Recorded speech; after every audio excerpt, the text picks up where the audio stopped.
I witnessed the murder with my own eyes, but I forced myself to stay calm. I hit the shutter, captured the killer's face. While he was busy with the body, I bolted from the scene. I wanted to find my uncle and call the cops, but he was gone. My chest tightened. Something felt really wrong. I rushed back to the graveyard and saw my uncle asking the killer about me. I screamed my lungs out, warning him of the danger, but it was too late. The killer took him out, sent him straight to heaven. He noticed the camera in my hand. The second he froze, I spun around and ran for my life. I sprinted to a wooden cabin. The man inside blocked me, totally confused. And right then, a bullet tore into his ankle. He was stunned by the pain, until he saw the masked killer coming closer. That's when he snapped awake. He locked the door, checked his gun, loaded the last 2 bullets. The killer slammed the door open. He fired without hesitation, but the distance was too far. The shot wasn't fatal. The killer stayed on his feet. The room froze in tension. The man warned him coldly. You just try and come up them fucking stairs again, okay?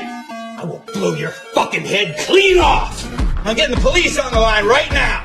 The killer hesitated, looked like he might back off, but when the man grabbed the phone, he realized the line was dead. The killer sneered, said he'd leave if they just handed me over. The man looked at me, his eyes firm. Maybe he remembered his son, who died just days ago. He swore he'd protect me, then told me to grab the first aid kit, asked me to bring spare light bulbs, a towel, and some water. He wrapped the bulb in a towel, smashed it, and to my shock, he scattered the shards all over the stairs. What's the water for? Drinking. The man asked me why I was being hunted. I told him my nightmare, and handed him the film from my camera. He wrapped it carefully, told me to hide it in the water tank. Downstairs, the killer was losing patience, cursing, raging, shouting he'd come up and kill us. Just then, a patrolling cop heard the gunshots. Eager for credit, he didn't call for backup. Came alone. He quickly found the cabin, but the killer stayed calm, put on his mask, got ready for the fight.